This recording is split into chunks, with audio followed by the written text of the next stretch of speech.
Diogo, qual foi a última vez que você usou Facebook, cara? Cara, não tenho mais Facebook. Peraí, você não tem Facebook, velho. Não tenho mais, faz uns anos que eu excluí minha conta. E, na verdade, depois eu comecei a fazer uns anúncios, né? Testando anúncios na plataforma da Meta. Aí eu precisei criar uma página, mas eu tenho uma página lá. Se alguém procurar Diogo Cortiz no Facebook, vai achar uma página minha que está conectada com o Instagram. Mas aquele meu perfil inicial, com todos os meus amigos, fotos, etc., eu excluí, acho que em 2020. Você não está mais no império do Mark Zuckerberg? Tô, porque eu tô no Instagram, no WhatsApp, tá. no Threads, tô em todos os outros lugares, né? Mas especificamente no Facebook, eu não tô mais, assim. Você tá? Você ainda usa, assim? Você posta diariamente? Cara, Seus pensamentos lá? Como é que você faz? o engraçado é que qualquer coisa que eu vá falar, que eu faça lá, você não vai ter como checar, né? Já que você não tá por lá. Não, mas eu tenho, Mas eu tenho a minha paginezinha lá, eu consigo acessar, eu acho. Mas uma novidade dos habitantes desse império, que ainda estão por lá, é que agora a gente é bombardeado com solicitação, ou com sugestão de amizade de gente que a gente nunca viu na vida, cara. Nunca viu? Eu nunca vi na vida. E eu vou aproveitar o momento e falar que, caso você seja uma pessoa que foi bombardeada com uma solicitação para virar meu amigo no Facebook, não me adiciona. Eu não tô lá, gente. Você não vai procura aceitar? no Instagram. Você tá falando que você não vai aceitar as pessoas que te adicionarem? Eu tô falando que muito provavelmente eu vou aceitar muito depois. Os seus fãs do Deu Tilt, cara, você não vai aceitar? O único fã que eu quero ter lá é você não tá lá, cara. Puta, eu vou criar minha conta. Mas tem minha página, você pode dar o curtir, tá? Mas agora, a gente começou a conversar sobre o Facebook, porque tem uma diversidade regional em torno das pessoas que usam o Facebook e não usam, mas sem dúvida a Meta é dona das plataformas de redes sociais mais usadas no mundo. E no Brasil, sobretudo, ela é dona do aplicativo que virtualmente é usado por todos os brasileiros. E a gente está começando a ver que vai vir a IA da Meta para abastecer esse aplicativo e o Instagram, e a gente prevê que isso vai ser uma das mudanças mais cruciais no ano. Sim, porque a gente está falando de IA, né? E aí quando a gente fala de IA, a gente está falando, assim, de repente num nicho muito específico, né? Ah, todo mundo está usando inteligência, ou todo mundo tem a IA na sua mão. Né? E a gente está falando dessas IA generativas, né? Mas são aplicativos à parte, né? Então tem pessoas que já até ouviram falar, mas nunca acessaram, e agora... É a bolha, né? É a bolha, assim, acho que a bolha até deu uma estourada, mas não chegou ainda em todo mundo. Ela fez pop, pup, fez um pup, mas não chegou em todo mundo, mas agora vem, porque como você falou, né, a IA da Meta, ela vai estar presente em todos os grandes principais produtos da empresa, e aí se tem um que é muito usado, como você colocou, é o WhatsApp. E aí, a hora que você coloca no WhatsApp, que é uma ferramenta que é utilizado pelas pessoas, tanto para conversar com seus amigos, quanto para vender, quanto para conversar com fornecedores, fazer negócios, a coisa muda, né? Muda muito. Muda bastante. E antes de continuar o papo, é bom contar para as pessoas como é que vai funcionar essa IA da Meta, né? Bora. Ela vai funcionar no Facebook, no Instagram e no WhatsApp, mas de um jeito diferente e similar em cada uma dessas plataformas. Basicamente, ela vai estar para todas elas no campo de busca. Se você escrever @IA da Meta, a gente não sabe se ainda é esse o nome que a Meta vai usar aqui, mas muito provavelmente vai ser. Nesses campos, você vai poder acionar esse assistente pessoal e pedir para ele responder coisas, né? Vai dar para você pesquisar conteúdo na internet, gerar imagens, tirar algumas dúvidas. E o funcionamento dele, ele vai ter um funcionamento específico para algumas plataformas. Dentro do Instagram, você vai poder acioná-lo nas conversas com alguns amigos e vai funcionar também assim no WhatsApp. No Facebook, ele vai ter um funcionamento um pouquinho diferente, porque vai ter um botão para acionar o assistente pessoal abaixo dos posts e você vai poder fazer consultas diretamente sobre o conteúdo desses posts. Além disso, ele vai ter um site próprio para funcionar no desktop, que vai funcionar mais ou menos como funciona hoje em dia o do ChatGPT. Você faz perguntas, produz prompts, e a partir dessa interação, a IA da Meta dá respostas, produz conteúdo. De uma forma geral, é mais ou menos assim que vai funcionar. E a gente vai ter que explorar tudo isso para entender exatamente como que o brasileiro vai utilizar, porque o Meta AI, ele já tá... Eu tô falando Meta AI porque é o nome original, né, que é o serviço que já está disponível há algum tempo nos Estados Unidos. Sim, foi lançado no ano passado e Sim. foi apresentado ano passado e lançado esse ano nos Estados Unidos, Sim. depois em mais uma dezena de eu até países. brinquei com uma amiga minha, então, Aham. por exemplo, no WhatsApp você pode ter uma conversa específica com a IA, então você pode fazer perguntas ou pedir para ela criar conteúdos, mas o mais legal é que você pode chamar também numa conversa. Então, se eu estou conversando com você, pelo menos essa funcionalidade existe nos Estados Unidos, né? Vamos acompanhar para ver se tudo vai ser igual no Brasil. Você consegue marcar também e pedir para ela responder algo para você dentro da mesma conversa, sabe? Então, muda até um pouco a dinâmica da interação entre as pessoas. Porque... Nossa, eu imagino como chato vai ficar a conversa. Porque Aham. aqueles momentos em que as pessoas começam a duvidar uma das outras, fala assim, a capital de Tuvalu é tal lugar. Não é isso, não, Não é cara. isso. Aí você arroba Meta AI, né? Você chama a meta. Vai virar, chama a meta. Chama a meta. Puta, olha o nome, olha o brand, cara. Marquinho, Chama fica a meta, dica, chama a meta. Chama a meta. Cara, e é isso. E por isso que a gente falou da popularização. Porque eu imagino assim, minha mãe nunca usou ChatGPT. E talvez ela saiba o que é, ouviu falar, porque ela escuta o Deu Tilt, né? Obrigado, mãe, pela audiência. Ela escuta o Deu Tilt, então ela sabe o que é o ChatGPT, mas acho que ela nunca usou. Uhum. Mas agora eu já imagino ela, assim, marcando lá o @ chamameta e criar uma imagem de bom dia para meu filho, Diogo. Nossa. Olha só, cara, que uso legal que a gente Qual o vai nome da ter. sua mãe? É Maria Vanir, mas no popular a gente chama de Vani, Dona Vani. A dona Vani, ela vai estar imparável Vai agora. estar imparável, Vai ser cara. uma imagem de bom dia para cada contato da lista telefônica que ela tem. Então, Segura a dona Ivanir agora. Maravilhoso, criar figurinhas, agora é uma outra Eita. dinâmica. Mas a gente tá brincando, mas acho que é isso, né? Muda, tipo, a dinâmica, porque, cara, a gente tá colocando isso na mão de, virtualmente, como você colocou, quase todo mundo da sociedade brasileira. É óbvio que, quando a gente fala isso, a gente extrapola, né? Porque a gente sabe que tem pessoas que não têm conexão, enfim. Né? Mas, assim, é o aplicativo mais utilizado. Sim. Né? Sem dúvida, assim, é o aplicativo de comunicação mais utilizado dentro do Brasil. E aí você está colocando uma IA que vai estar integrada no serviço, sabe? Sim. Olha que mudança de paradigma. Isso vai potencializar muitas coisas, né? Boas e alguns desafios também. É uma brincadeira com fundo de verdade e para indicar que os usos dessa tecnologia, na cabeça de quem produz, vai numa direção. As pessoas vão explorar maiores informações na internet, elas vão matar dúvidas, mas eles são imprevisíveis quando eles chegam à vida das pessoas. Mas, de todo modo, como é um aplicativo que está na mão de todas as pessoas, e às vezes nas duas mãos das pessoas, porque alguns usuários têm mais de uma conta, tem um WhatsApp Business, ele vai transformar o paradigma do que a gente acha que é a dimensão de inteligência artificial no Brasil hoje. Sem dúvida. Só que isso reside numa estratégia maior da Meta em relação à inteligência artificial e como ela se coloca em relação aos outros produtores desse tipo de tecnologia, né, Diogo? Sim, a Meta, assim, ela vem investindo bastante na área de IA.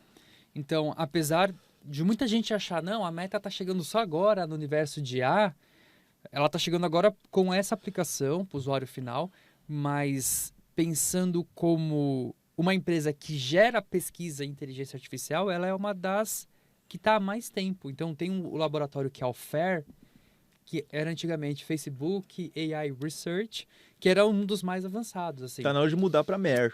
MER. Eu não sei nem se mudou. Não, mas acho que Continua FAIR. Continua FAIR. Cara, que é um dos laboratórios mais avançados que tem. Assim. Então, eles têm pesquisas muito legais e, obviamente, que eles querem como o tema do momento e a estratégia é a inteligência artificial, eles querem se colocar nesse universo. E aí você colocou da estratégia, acho que uma estratégia que a Meta faz, que é diferente das outras, é promover muito mais uma inteligência artificial de código aberto. Né? Peraí, então, vamos colocar alguns pingos nos is aí. Vamos colocar. Tem a IA da Meta, e a IA da Meta é só a interface pública desse grande modelo que eles chamam de Llama. Exatamente. Que só tem esse nome porque não nasceu no Brasil, porque se nascesse no Brasil ia se chamar vira-lata caramelo. Pode ser. Né? Fica a dica aí, Marquinho. Mas você sabe que é muito curioso, porque quando começou esses modelos de linguagem, o primeiro era chamado BERT. BERT. BERT. B-E-R-T. BERT. É porque era um acrônimo lá, né? Mas aí outras instituições, outros países, é só uma curiosidade, tá, pessoal? Começou a criar os seus nomes, né?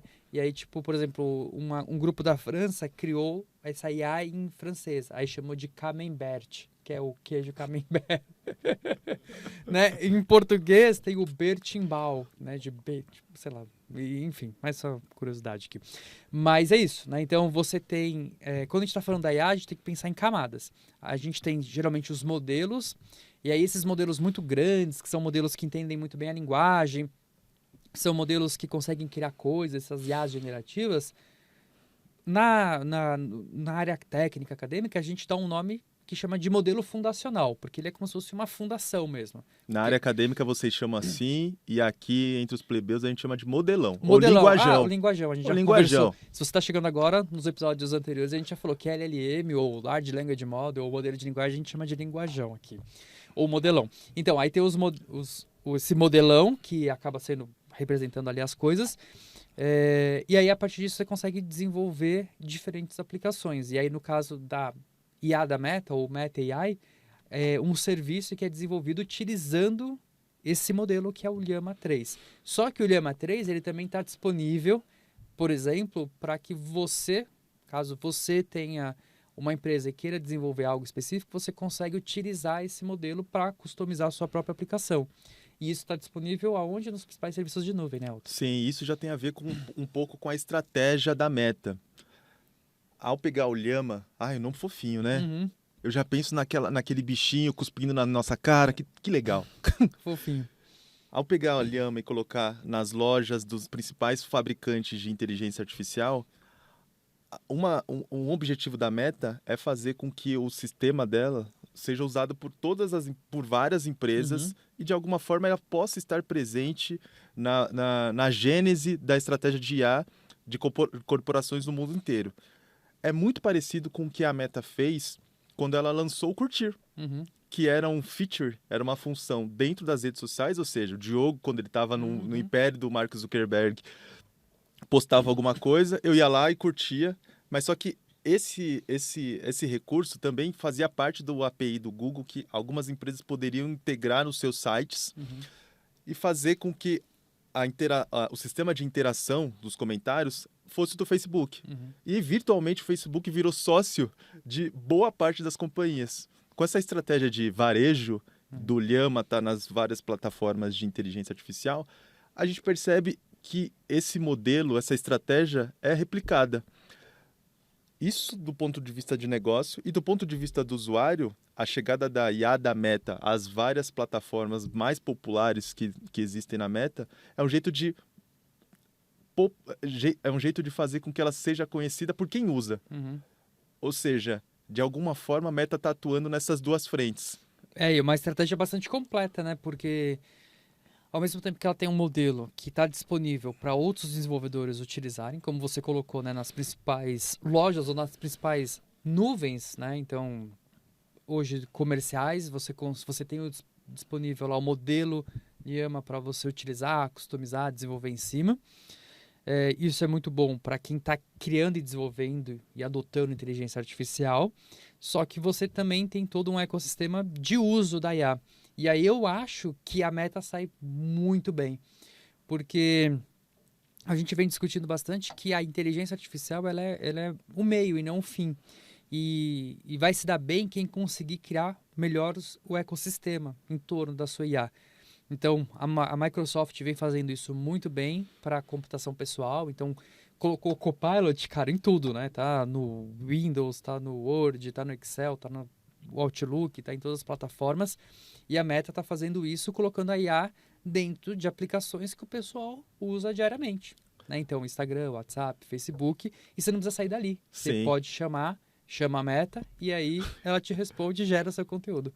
E um aspecto curioso dessa estratégia da Meta é que ao mesmo tempo que ela é rival do Google, porque ela tem um sistema de um linguajão que concorre com o do Google, tem um linguajão que concorre com o da Microsoft, ela é parceira dessa galera, porque ela tem que ter o sistema dela nas lojas dessas várias E essas empresas também querem, né? Essas empresas também querem. Então, o Google Cloud ou a nuvem da Microsoft ela não tem só os seus próprios modelos, ela tem vários para oferecer uma gama maior de serviços para quem está contratando. Porque às vezes quem quer contratar a nuvem não necessariamente quer usar o modelo de linguagem, por exemplo, do Google, né, que está contratando a nuvem do Google, não quer usar o modelo de linguagem do Google, quer usar, por exemplo, da Meta. E se o Google não estiver disponível, ele fecha a entrada de novos parceiros. E como a gente está vivendo um momento em que está uma fase muito de adoção ainda, as empresas estão experimentando, vendo diferentes plataformas, né, diferentes modelos.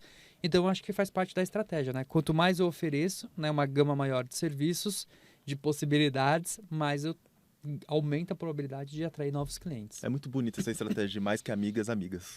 Mais que friends. Só que, ainda que nesse primeiro momento de adoção, em que as empresas escolhem várias plataformas, isso pareça uma realidade, não quer dizer que quando houver uma maturidade, esse quadro vai deixar de existir. Basta ver o que acontece com os sistemas de computação em nuvem, em que uma empresa adota várias plataformas porque cada uma atende um propósito. E tanto é que um dos debates principais hoje é os sistemas multi-cloud e como eles se integram uns com os outros para fazer com que as aplicações rodem suave, sem que a gente que está do outro sem lado muita fricção, né? perceba que uma parte está dentro da nuvem do Google, outra está na Microsoft, outra está da AWS, outra está dentro da Oracle. E dentro dos bastidores aquilo pareça um quebra-cabeça, mas para quem está usando é uma coisa só. Bom, nem tudo são flores também, né? Tem alguns aspectos da IA da Meta que, como é uma plataforma que está sendo implantada agora, a tecnologia é muito recente, ela é uma tecnologia emergente, cujos efeitos sobre a sociedade a gente tem poucos indícios de quais vão ser, e até mesmo como é a receptividade dentro da empresa, a gente já vê que tem alguns pontozinhos de fricção. São vários, né? São vários. Acho que, primeiro, começando, por que está chegando só agora no Brasil? Então, acho que a empresa precisou se preparar para isso. Aqui, Brasil não é bagunça, não. Brasil é difícil. Não é para amador. Não é para amador. Não é para amador.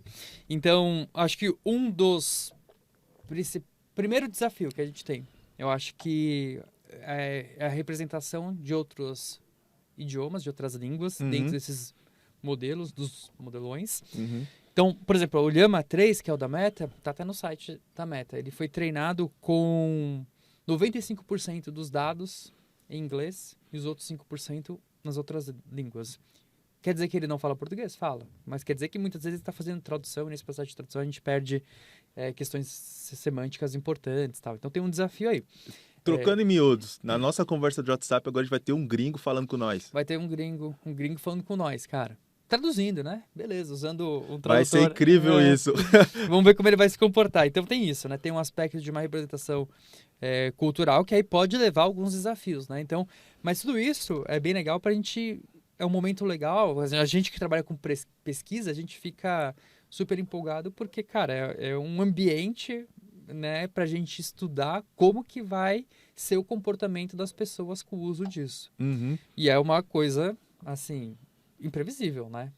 Vai ter uso de tudo quanto é tipo e a gente vai descobrindo conforme vai passando.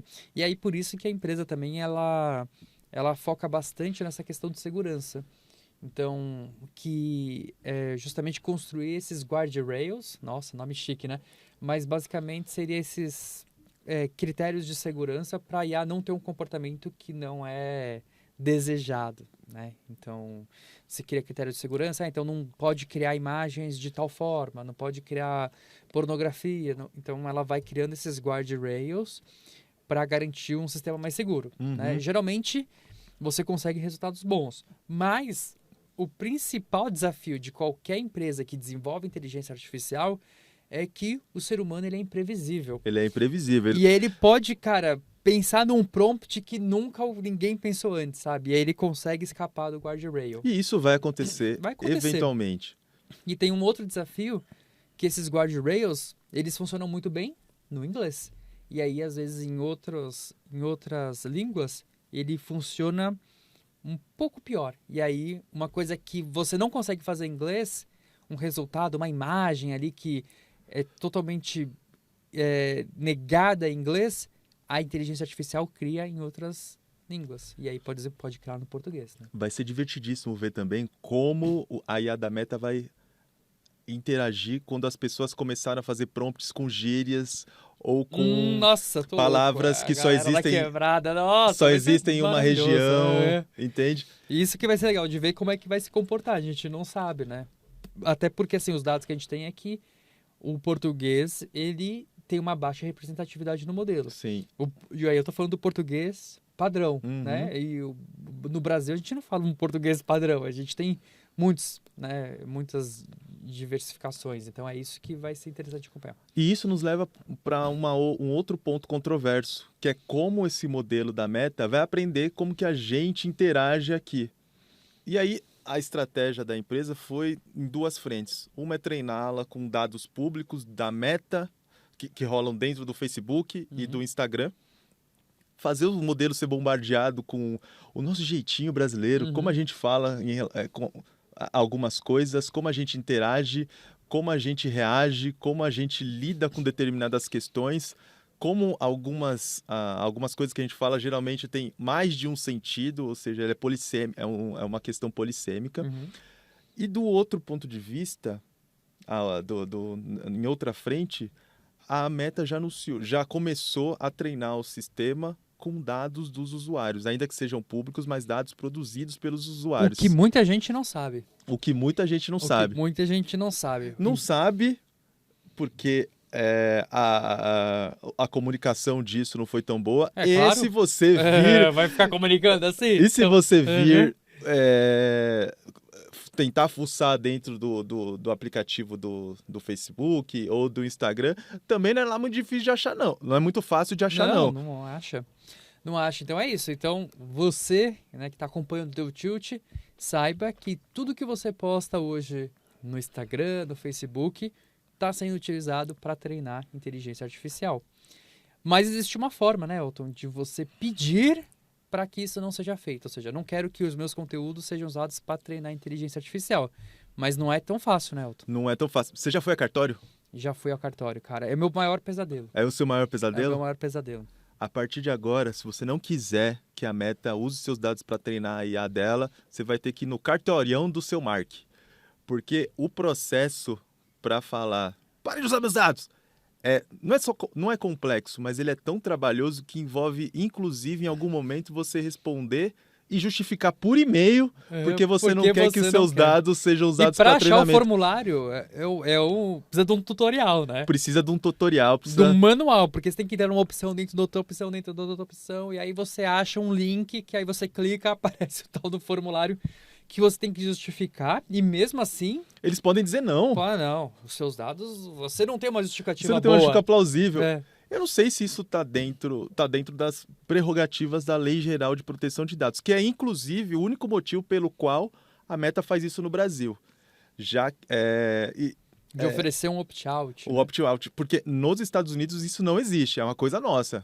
É uma jabuticaba boa de comer, pelo menos. Inclusive, o que se discute até no marco regulatório de IA é um critério de ter opt-out, né? Então, o usuário ter opt-out para não treinar inteligência artificial. Como isso vai acontecer? Né? Primeiro, assim, a lei não foi aprovada, a gente nem sabe se vai ser essa versão final e tal. Mas depois, como que isso vai ser implementado? Então, talvez a Meta esteja atuando para... Primeiro, acho que tem uma estratégia de relações públicas. Então, não, você pode pedir para não usar os seus dados para treinar IA. E também, de alguma forma, se preparar até por uma questão regulatória, né? Sim. Então, mas não é nada fácil. Sim, e essa questão é tão séria que nos Estados Unidos a Meta suspendeu o início do funcionamento da IA da Meta, justamente porque autoridades regulatórias que focam em proteção de dados pediram mais informações sobre como ia funcionar esse treinamento. Ou seja, isso não é uma questão banal de ser tratada com uma frivolidade, apesar de a gente estar fazendo piada aqui, é uma questão bastante séria para a empresa de tecnologia, sempre foi, e a partir de agora, com a inteligência artificial, vai se tornar cada vez mais uma questão relevante. Esse é um assunto que está sendo debatido no mundo inteiro, não tem nenhuma receita ainda pronta de como atuar, de como Uhum. ou de uma legislação muito bem desenhada para isso, mas está no debate. Sim. Até agora a gente só falou de coisas da infraestrutura da Meta enquanto questões controversas. Mas em países em que essa inteligência artificial já começou a funcionar, já tem questões relacionadas com o próprio conteúdo que o assistente pessoal começa a entregar para as pessoas, né? Sim, parece que tem um rolo aí com jornais, não foi? No Tem um rolo Canadá. aí, tem um rolo Tem uma aí. fofoquinha, não tem não? Tem um rolo aí. Conta pra gente, Elton. Bom, desde o início da discussão de como os vários sistemas de inteligência artificial iriam funcionar,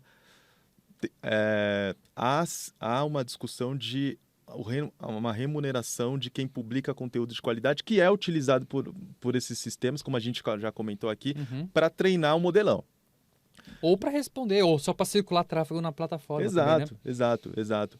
No Canadá, a regra mudou e agora as plataformas de IA têm que remunerar os publicadores de notícia por usar os conteúdos deles. O Facebook olhou para isso e falou assim... O Facebook não, desculpa. A Meta olhou para isso e falou... Aqui não. Então a gente prefere não ter notícia. Afinal, afinal, segundo os cálculos deles, as pessoas nem entram aqui para ler notícias, o que parece ser uma falácia. Uhum. Elas estão focadas em outras coisas, então a gente já não vai ter notícia. Só que, quando a IA da Meta chegou por lá, as pessoas estão perguntando justamente o quê, Diogo? Coisas de notícia. Coisas de notícia. Elas querem se informar como? Né? E aí o que a IA da Meta está fazendo? Falando de notícias na plataforma que barrou ou restringiu a circulação das notícias. Não, peraí. Então vamos ver se eu entendi.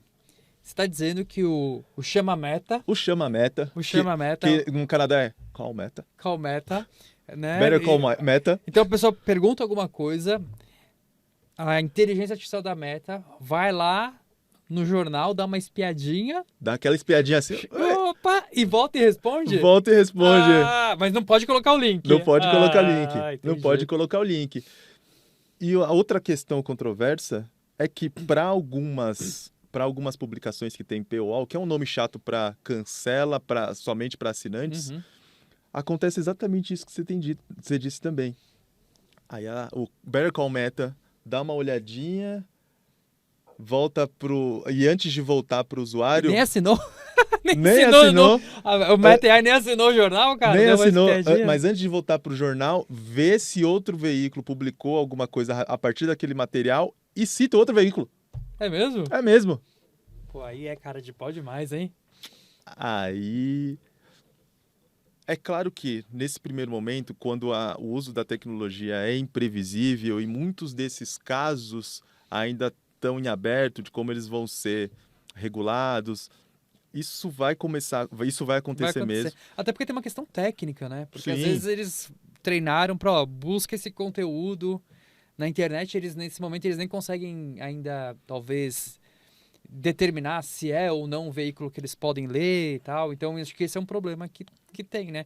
Da mesma forma como o Google começou a responder lá colocar cola na pizza, porque ele pegava de lugares que não eram tão confiáveis assim, né? Sim, ainda tem uma compreensão do Better Call Meta. Qual é a fonte de onde ela é lícito ler e de onde ela pode ler que é uma informação confiável. Tem esse jogo duplo que é uma coisa muito complexa para nós humanos fazer e eu fico imaginando para um sistema desses.